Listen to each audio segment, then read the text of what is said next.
Hey, how's it going, everybody? John Reagan here, and it's been a while since I've done a coffee chat, and you know, it's Sunday, so I thought I'd do one for everybody. Let me grab my drink. Oh, butters. This is my crazy old dog right here. He's incontinent, he wears diapers. Yep, and he wants nothing more than to be right next to you all the time. So, poor guy. Anyway, talking today about the industry, and if you saw the title, you know that, well, we're going to talk about the industry apocalypse that's occurring in the bike and motorcycle industry right now. It's pretty interesting. See, here at E-Powersport, we actually are kind of, you all right there, bud? We're kind of two businesses combined. We're both a bicycle, e-bike repair shop, as well as an electric motorcycle shop. And you know, when you look at those two businesses, they have very different models, especially when it comes to your cost and things like that, and how that's all managed with your vendors and suppliers. So it's very interesting to see that there is a significant decrease in sales, both in the e-bike industry as well as the motorcycle, and more specifically, the electric motorcycle industry. I think a lot of that right now has to do with recession issues, but more so, what I see is the influx of just many brands across that industry. And it's interesting to me because a lot of our US government focuses on the automobile, right?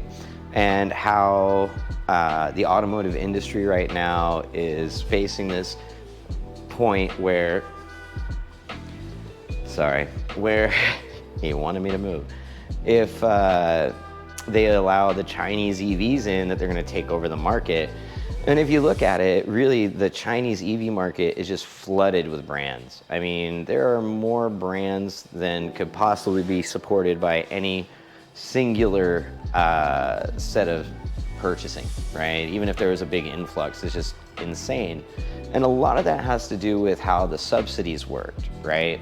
So what gets more interesting to me is, as we review that industry and the government's approach to it, if we look at the e-bike or even the bicycle industry, we made it in general, what we see is the exact same thing. We will see a large set of brands come in at hugely reduced rates, costs, right? Which allow for this flood of supply, which further brings the pricing down. And if we trace the roots of these companies back, we can actually find that the majority of them are coming from a few different locations within China, basically, specifically, and then filtering down through what I call the brand system or the brand blitzing system. Because really, when it comes down to it, the majority of these brands are just that. They're just a brand that is slapping a name on a bike that's already been made by a manufacturer, and they are flooding the market in a way that is putting the incumbents, who have to this point been very greedy in their pricing. That's just consensus. It's my opinion too. When you review the pricing on bikes and stuff, it's kind of like, wow, that's a lot of money. So by doing this, they've created a depressed market, right? Where the buyer is king, because the buyer can pretty much, you know, name their price at this point.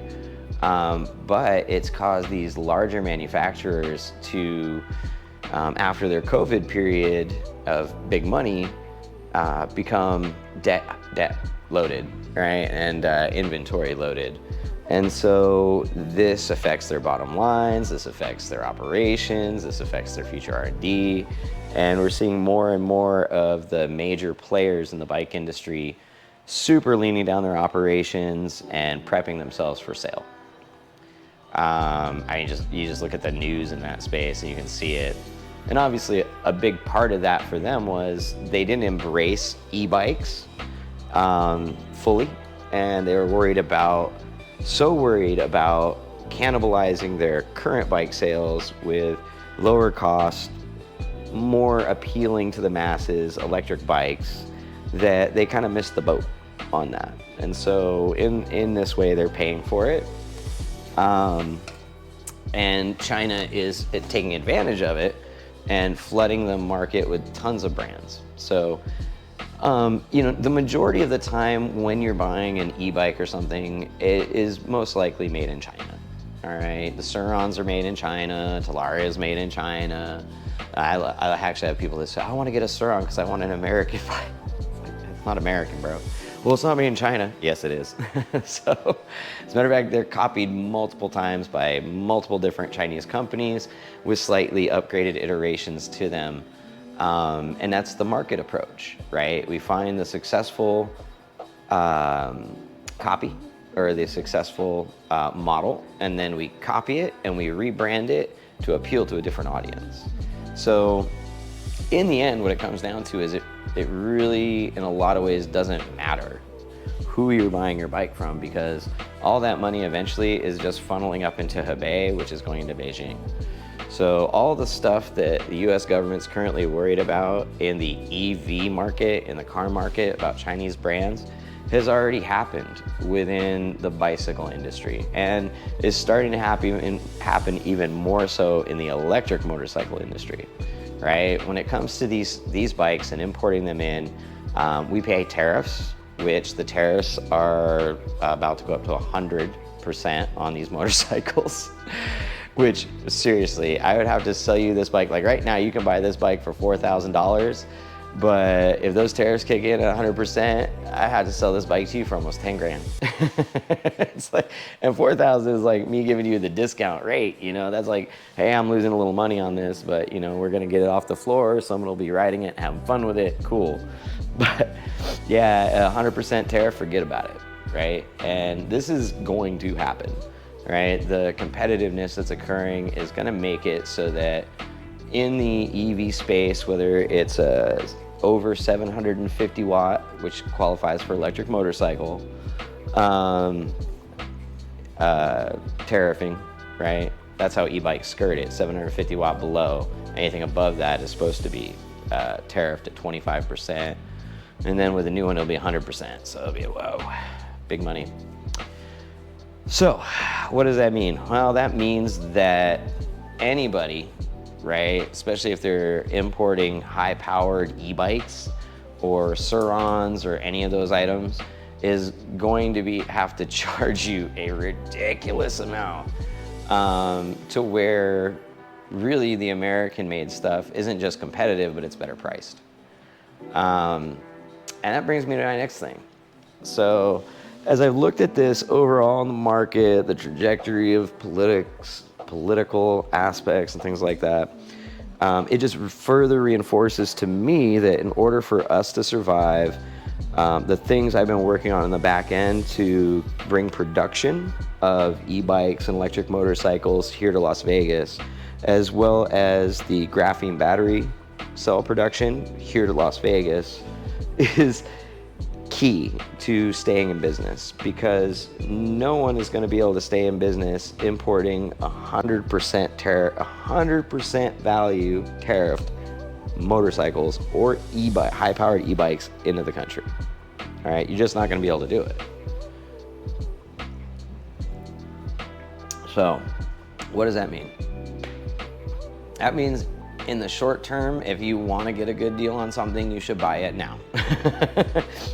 Because as soon as those tariffs hit, whether I've got it here or not, whether it's already sitting here in the floor, those prices are going up. Because the value to bring one in, or the cost to bring one in versus the value I can get out of it, it's not even worth it, right? It's worth it to put all the money into the production and efforts into the production here in the US, which is what we're working on.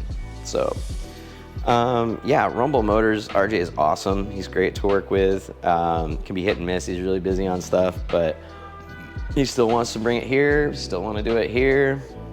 Just got a meeting with Tom this last week. All that stuff's looking great. Pardon me. Excuse me. Uy, vey. really been looking for investors on some of it to help us like accelerate through investment. But at the same time, it seems like American investors are gun shy into this industry because there's so much change happening rapidly, and some of them don't understand the technology and what it means, right? Everyone I've explained this to in the industry and explained these graphene cells to, they stop and they go, "That's the holy grail." I go, "Yeah, no shit." Why do you think I'm like, "Let's do this, this is it"? Because even with all the solid state sodium battery, the proton ones are pretty interesting, but I think what it really comes down to is the overall sustainability and producibility, recyclability of the technologies that get put into place, right? So when it's something that uses water, I think, well, it's taking water out of the system, right? When it's something that uses nickel or copper or things we could use for other things, there's obviously going to be some of that in these batteries in order for them to work properly, but I see graphene as a simple solution, probably the most simple solution, because it's just arranged carbon. And I know it's special, it's pure, it's this and that, but at the same time, it can be made from waste plastic, right?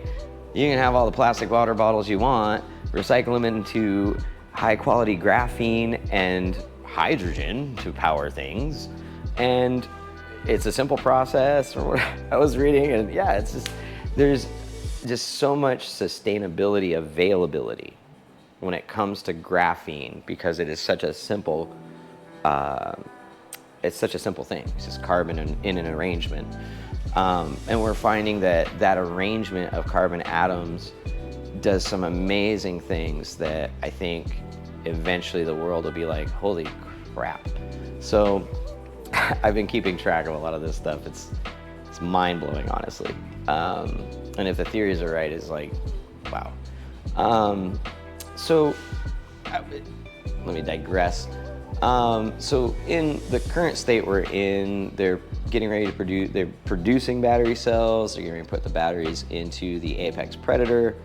And that should really begin to fuel a lot more interest in my mind. I think that, because no big incumbent in lithium has latched onto this and tried to, produce it, I think a lot of the potential investors kind of shy away. And I understand risk, right? But I also understand probability, odds, the law of eventuality, and these are things I've leveraged over the years to accurately predict markets and occurrences, and the rise of silver, all kinds of, get into it over the years. But using these things, I can see that this graphene battery, once more publicized, once in mass production, because we can put them into 21700 cells, we can do all this kind of stuff with them, will completely change the industry. At this point, we haven't been able to reach a thermal throttle or thermal danger set in what I would call mass flow charging of these cells. So I mean, they're charging like 120 amps at 52 or 72 volt, and it's no heat. So you could just imagine the amount of flow. I'm gambling we would have to, if I was a betting man, I'm betting we would have to put these things up against a local substation, right, with a tremendous plug capability. Yeah, you got the transmission cord? Okay, plug it in, everybody get inside, get in the building, just in case. Because, yeah, I mean, the flow capability of graphene is just amazing. So, yeah. But that's all happening. It's all moving forward. And it's going to help us to hopefully buck the trend that's coming down the pipeline right now, which is all these Chinese-made bikes and stuff that we all enjoy and love to ride and do stuff on, they're about to double in price, okay? Easily. So we're talking like your Surons that are 4,500, that thing's gonna go up to $9,000. Right? On a sale, you probably get it for 7,500 now. Yeah, so you should really, if you've been wanting to buy something, you should buy it really soon, is what I would recommend. And and get a deal, right? Somebody's gonna give you a deal.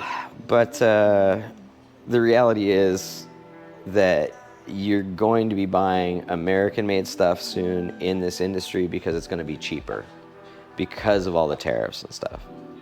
Man, I tell you, it's crazy world, crazy things going on. And what really gets me is like the Biden administration was all tripping about the Chinese sodium battery that went online, right? And 10-minute charging time and stuff. I just laughed. I was like, bro, we got graphene cells. We're gonna blow that shit away. Anyway, you guys have fun. Remember, stay safe out there. Keep an eye out for them because they're not keeping an eye out for you.